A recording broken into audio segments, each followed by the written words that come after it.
नमस्कार, मी doctor Dhondiram Bharati, senior executive director Indira IVF Chhatrapati Sambhajinagar. Indira आयव्हीएफची सुरुवात 2019मध्ये आम्ही संभाजीनगरमध्ये केली होती आणि त्याच्यानंतर हे लेवल 2 क्लिनिक आहे जिथे आम्ही काम करतो. लेवल 2 म्हणजे जिथे होम पिकअप, एम्ब्रिओ ट्रान्सफर ह्या प्रोसिजर होत असतात. आमचे लेवल 1 सेंटर हे नांदेड, लातूर, जालना, बुलढाणा आणि अकोला या ठिकाणी आहे. ह्या ठिकाणी पेशंटचे स्टिम्युलेशन होणे, त्यांना इंजेक्शन देणे, त्यांची सोनोग्राफी करणे ह्या प्रक्रिया होतात आणि जी मेन प्रोसिजर आहे ती संभाजीनगर इथे होत असते. सगळ्यात आनंदाची सध्या न्यूज अशी आहे की इंदिरा आयव्हीएफच्या 200 सेंटर्समध्ये सगळ्यात चांगला result lab of the year हा अवॉर्ड आम्हाला यावर्षी मिळालेला आहे. त्यासाठी मी आणि माझ्या टीमचे धन्यवाद देतो आणि नक्कीच आम्ही येणाऱ्या पेशंटसाठी असेच प्रयत्न करत राहू आणि हाच रिझल्ट ठेवण्याचा प्रयत्न करू. इंदिरा आयव्हीएफची सुरुवात ही 2011मध्ये उदयपूरमध्ये झाली होती. उदयपूरमध्ये पहिलं सेंटर होतं, त्याच्यानंतर पुणे, दिल्ली आणि असं करत पूर्ण भारतभर इंदिरा आयव्हीएफनी आपली पालमुळं वाढवलेली आहे. 2024मध्ये मला rising star in waste zone हा अवॉर्ड मिळालेला होता. हाही नॅशनल लेवलचा अवॉर्ड्स होता. इथे आता तुम्हाला हा क्वेश्चन असेल की इथे कुठली ट्रीटमेंट केली जाते, तर IVF-मध्ये ज्या लोकांना मूलबाळ होत नाही, म्हणजे लग्न झालंय 1 वर्ष प्रयत्न करूनही ज्यांना बाळ होत नाही, त्या लोकांसाठी हे हॉस्पिटल्स असतात. ह्यामध्ये आम्ही हजबंड आणि वाईफ दोघांची सुरुवातीला तपासण्या करतो. पतीच्या तपासण्यामध्ये त्यांचं वीर्याचं ॲनालिसिस असेल, ज्याला सिमेन ॲनालिसिस असं म्हणतो, आणि वाईफच्या तपासण्यामध्ये त्यांची सोनोग्राफी असते, त्यांच्या काही ब्लड टेस्ट असतात, ह्या केल्या जातात. त्यानंतर एक्झॅक्ट त्यांचं कारण काय आहे हे आपल्याला कळून येतं आणि कारणानुसार त्यांची ट्रीटमेंट केली जाते. इन्फर्टाईल कपल जे असतं ह्याच्यामध्ये मेन जर कारणं 3 ठिकाणी असतात. एक तर असतं की युटरस आणि त्यांची फॉलिपिन ट्यूब कशी आहे, दुसरं असतं की त्यांची ओव्हरी कशी आहे, त्यांचं ओव्हराईन रिझर्व कसं आहे, आणि तिसरी टेस्ट आणि महत्त्वाची टेस्ट म्हणजे पुरुषांच्या वीर्यामध्ये शुक्राणूंची क्वालिटी कशी आहे. ह्या 3 व्यतिरिक्त 99% ह्या 3मध्येच कुठेतरी प्रॉब्लेम असतो. 1% मग इम्युनॉलॉजिकल फॅक्टर असतील किंवा अजून काही कारणं असतात. ह्याच्या उपचार पद्धती जर आपण बघायला गेल्या तर सुरुवातीला एखादं जोडपं आलंय आमच्याकडे, त्यांचं वय कमी आहे, अशा केसेसमध्ये त्यांना नॅचरल ट्रायल दिलं जातं. नॅचरल ट्रायल म्हणजे हॉस्पिटल्समध्ये आम्ही सोनोग्राफी करतो, त्यांचं ओव्हुलेशन म्हणजे ज्यावेळेस पाळीच्या 14व्या दिवशी अंड फुटत असतं आणि त्यावेळेस जर संबंध झाले तर प्रेग्नन्सीचे चान्सेस वाढत असतात, तर आम्ही त्यांना त्यांचा ओव्हुलेशनचा टाईम काढून देण्याचा प्रयत्न करत असतो. सोनोग्राफीनं आम्ही फॉलिकलची मॉनिटरिंग करतो, त्याची साईज मोठी झाली त्याला फुटण्याचं इंजेक्शन देऊन मग पेशंटला आम्ही सांगतो की आता ह्या टाईम ड्युरेशनमध्ये तुमचं एक रप्चर होणार आहे, तुम्ही आता तुमचे संबंध ठेवा, ज्याला प्लॅन रिलेशनशिप असं म्हणतात. तर ह्या प्रोसेसमुळे त्यांचे नॅचरली कन्सीव्ह होण्याचे चान्सेस वाढत असतात. दुसरी उपचार पद्धती असते ती असते IUI, इंट्रा युट्राईन इन्सिमिनेशन. ह्याच्यामध्ये पतीचं वीर्य घेतलं जातं, त्याला वॉश केलं जातं. पाळीच्या 14व्या दिवशी जेव्हा अंड फुटतं मग त्याला ते वॉश केलेलं सिमेन युटरसच्या आतमध्ये सोडलं जातं. ह्याचे रिझल्ट्स नॅचरलपेक्षा थोडेसे चांगले आहे. याच्यामध्ये आपण स्पर्मला एगच्या जवळ नेऊन ठेवण्याचा प्रयत्न करत असतो आणि 3-4% जर नॅचरलचे रिझल्ट असतील त्याचे 7-8% पर्यंत IUI टेक्निकचे रिझल्ट असतात. आता ह्याच्यानंतरचा ट्रीटमेंट ऑप्शन असतो तो असतो IVF. IVFची सुरुवात 1978मध्ये झाली होती. आज आपण 2026मध्ये आहोत. याच्यामध्ये बऱ्याच ॲडव्हान्समेंट आलेल्या आहेत, ड्रग इंजेक्शन्स चेंज झालेली आहेत, मीडिया चेंज झालेला आहे आणि IVFवरून आता आपण ICSI शिफ्ट होतोय. ICSI म्हणजे इंट्रा सायटोप्लाझ्मिक स्पर्म इंजेक्शन, ICSI. ह्याच्यामध्ये काय केलं जातं की पाळीच्या 2ऱ्या दिवसापासून स्त्रियांना इंजेक्शन दिले जातात आणि 10 ते 12 दिवसपर्यंत हे इंजेक्शन चालतात. त्यांचे स्त्रीबीज वाढले की ते शरीराच्या बाहेर आपण भूल देऊन काढतो. त्याच वेळी पतीचा शुक्राणू घेतो आणि त्याचा गर्भ बनवतो. या गर्भाला 5 दिवस आपण लॅबमध्ये वाढवत असतो. 5व्या दिवशी त्याचे ब्लास्टोसिस बनतात. त्याच्यानंतर त्याचं ग्रेडिंग होतं.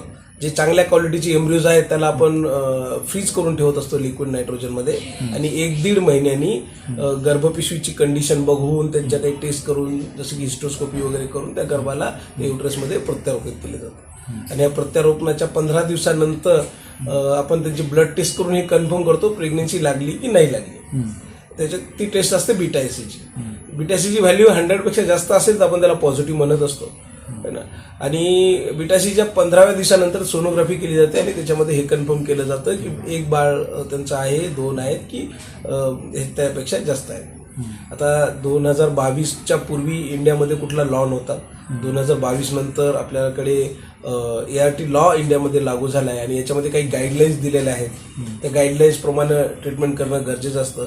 या सगळ्यात महत्त्वाची गाईडलाईन्समध्ये जेव्हा ट्रीटमेंटला तुम्ही येता त्या लेडीचं वय, वाईफचं वय हे 21 वर्षापेक्षा कमी नसायला पाहिजे आणि 50पेक्षा जास्त नसायला पाहिजे. तसेच पुरुषांमध्ये 23पेक्षा कमी नसायला पाहिजे आणि 55पेक्षा जास्त नसायला पाहिजे. कायद्याने आपल्याला हे बंधनं घालून दिलेली आहेत. या एज लिमिटमध्येच आपण त्यांचं IVF करू शकतो किंवा कुठलीही इन्फर्टिलिटी ट्रीटमेंट असेल, फॉलिक्युलोमेट्री असेल, स्टिम्युलेशन असतील, फॉलिक्युलोमेट्री असेल, हे सगळं आपल्याला करता येत नाही.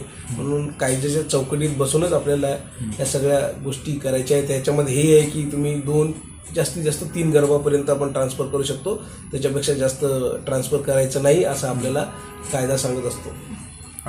आतापर्यंत किती कुटुंबाला आपण हे बघा, जर आता हे कॉर्पोरेट आहे, इंदिरा आयोगचे म्हणले की 200पेक्षा जास्त सेंटर्स आहेत, तर पूर्ण भारतात आम्ही 2 लाखचा आकडा आता क्रॉस केलेला आहे. मागच्या महिन्यामध्ये पूर्ण भारतामध्ये 2 लाख सक्सेसफुल प्रेग्नन्सी इंदिरा आयोगमधून मिळाल्या आहेत. संभाजीनगरचा विचार केला तर मला वाटतं 3000पेक्षा जास्त नक्कीच आपण मराठवाड्याच्या पेशंट्सला आपण त्याचा फायदा झालेला आहे, नक्कीच झालेला आहे. नेवासा येथील शिबिर संदर्भात आव्हान नेवाशाला आम्ही 31 तारखेला कॅम्प ठेवलेला आहे. त्याच्यामध्ये जे काही पेशंट्स येतील त्यांना आम्ही मोफत त्यांचं कन्सल्टेशन असणारे फ्री सल्ला मसलत, म्हणजे तुमचे काही क्वेश्चन्स असतील, क्वेरी असतील, तुमचे जुने रिपोर्ट्स तिथे बघितले जाणार, तुमचे प्रॉब्लेम्स काय आहे जुन्या रिपोर्ट्सून बघितलं जाणार, तुमच्यासाठी योग्य तो सल्ला आम्ही तिथं देण्याचा प्रयत्न करतोय. ज्या पेशंट्सला पुढे ट्रीटमेंटमध्ये यायचंय किंवा पुढची ट्रीटमेंट घ्यायची त्या पेशंटसाठी आम्ही 25,000चा डिस्काउंट त्या कॅम्पमध्ये ठेवलेला आहे. जी पेशंट्स तिथे येऊन रजिस्ट्रेशन करतील त्यांना IVFच्या फीसमध्ये 25,000ची सूट आम्ही देत आहोत. सर, याच्यामध्ये फेल होण्याचे किती चान्स असतात? हे बघा, तर आपण स्टडी जर बघितलं ना, IVFचा सक्सेस रेट 25 ते 30% आहे. पण आपण जी टेक्नॉलॉजी यूज करतो ती IHC, इंट्रासायटोप्लाझ्मिक स्पर्म इंजेक्शन. आता ह्या सेंटर वाईज रिझल्ट असतो, त्याच्यामध्ये एम्ब्रिओलॉजिस्टची ट्रेनिंग कसं झालंय, डॉक्टरांचं ट्रेनिंग कसं आहे, कुठले प्रोटोकॉल यूज केले गेले, तर ॲव्हरेज आपण पकडलं तर मी माझ्या अनुभवाने सांगतोय 60 ते 70% मध्ये सक्सेस रेट असतो. बाकी फेल्युअर होतात, मग पण त्यांना दुसरी सायकल घ्यावी लागते. पण फेल्युअर हा एक IVFचा भागच आहे. त्याला फेल असं समजून आपण पुढे न जाता त्याला पॉझिटिव्ह घेऊन नेक्स्ट सायकलमध्ये आपण काय त्याच्यामध्ये चेंजेस करून आपले रिझल्ट कसे वाढतील ह्या दृष्टिकोनाने विचार करणं गरजेचं आहे आणि महत्वाचं आहे. सर, असे केंद्र भरपूर आहेत, आपल्या केंद्राचं वैशिष्ट्य काय? सेंटर्स भरपूर आहेत, पण मी तुम्हाला सांगितलं की इथे फक्त आम्ही ज्या लोकांना बाळ होत नाही त्यांना प्रेग्नेन्सी लावण्याचा प्रयत्न करतो. आमच्याकडे डिलिव्हरीची फॅसिलिटी नाही. आता तुम्हाला सांगतो की एकच जर व्यक्ती जर 10 कामं करत असेल तर त्याचं स्किल डेफिनेटली कमी होईल. आम्ही फोकस केलंय की फक्त नाही डिलिव्हरी नाही करणार. डिलिव्हरीसाठी आम्ही त्यांना सांगतो की तुमच्या ओळखीच्या डॉक्टरांकडे जा किंवा तुम्ही पाहिजे त्या डॉक्टरांकडे तुम्ही जाऊ शकता, किंवा आम्ही काही आमचे टायप हॉस्पिटल्स असतील त्यांना आम्ही रेफर करण्याचा प्रयत्न करतो. त्यांना सांगतो की तुम्ही इथे जाऊन डिलिव्हरी करा. पण IVFचं काम मी हेच करतो. हे बाकी सेंटर्समध्ये सगळ्याच फॅसिलिटी एकत्र असतं, तर थोडंसं लक्ष देण्याचं काम डायल्यूट होतं आणि रिझल्टमध्ये फरक येतो. तर वेगळी गोष्ट म्हणजे आमच्या लॅब, इंदिरा आयोगच्या लॅब जर तुम्ही बघितलं ना, तिथं जे एम्ब्रिओलॉजीचं ट्रेनिंग असेल किंवा डॉक्टरांचं ट्रेनिंग असेल ह्याची लेव्हल वेगळी आहे. फार मॉनिटरिंग असतं तिथे. एका एकचा हिशोब म्हणजे आम्ही घेण्याचा प्रयत्न करतो. रेग्युलर ऑडिट्स होतात की एखाद्या पेशंटचा रिझल्ट कमी असेल तर का बरं आला, त्याच्यामध्ये काय आपल्या झालं, तर हे आमच्यासाठीही इम्प्रूव्हमेंटसाठी चांगलं असतं. हा डिफरन्स आपल्याला नक्कीच बाकी हॉस्पिटल्समध्ये आणि हॉस्पिटलमध्ये पेशंटला काय आव्हान करत असतात? बरेचसे पेशंट लाजतात, पुढे येत नाही. पेशंट्सला मी आव्हान करेल की लाजण्याची गोष्ट नाही आहे. आता आपण सायन्स एवढं पुढे गेलंय, आपण बघत असतो युट्यूब आणि फेसबुकवरती, तर तुम्ही व्यक्त व्हायला पाहिजे, तुम्ही येऊन आमच्याशी डिस्कस करायला पाहिजे है ना. आणि न लाजता सगळ्या गोष्टी जर शेअर केल्या तर नक्कीच आम्ही तुम्हाला तुमच्या प्रेग्नेन्सी मिळण्याचं किंवा बाळ होण्याचं स्वप्न नक्कीच आम्ही पूर्ण करू शकतो. न लाजता तुमच्या टेस्ट करणं, 1 वर्षापर्यंत नॅचरल ट्राय करणं आणि नंतर हॉस्पिटल येऊन हजबंड वाईफ दोघांच्या तपासण्या करणं, ही मी पेशंट्सला आव्हान करतो. तर आपल्याला पुरस्कार पण मिळाला आहे या कामाबद्दल काय सांगा? हा, मी lab of the star west झोनमध्ये आम्हाला पुरस्कार मिळालेला आहे. 2024 मध्ये होता. त्यामध्ये बिटासीची सक्सेस रेट है ना आणि क्वालिटी कॉम्प्लायन्स ह्या गोष्टीचा त्यांनी विचार करून मला तो अवॉर्ड दिला गेला. आपला स्थानिक पत्ता अजून नेवासाचा पत्ता इथं त्यांना निवासाचा पूर्ण पत्ता यायचं मला त्या पॅम्पलेटवरती ठीक आहे ना, आपल्या इथे यायचं असली तर ऍड्रेस काय असेल? ॲड्रेस आणि कॉन्टॅक्ट नंबर. हा संभाजीनगर आपलं 7 हिल्सला किया मोटर्सच्या वरती दुसऱ्या मजल्यावरती हे हॉस्पिटल आहे. MGM कडे वळणारा जो रस्ता आहे 7 हिल ब्रिजच्या बाजूलाच हे हॉस्पिटल आहे. तुम्ही नक्की या, त्याचा फायदा तुम्हाला नक्की होईल आणि मी माझ्या साईडनी प्रयत्न करेल की तुमच्यासाठी मी काय चांगलं करेन, तुमच्यासाठी मला कुठल्याही ट्रीटमेंटचा चांगला ऑप्शन देता येईल आणि तुम्हाला तुमचं बाळ कसं लवकर मिळेल यासाठी मी नक्की तुमच्यासाठी प्रयत्न करेन. थँक्यू.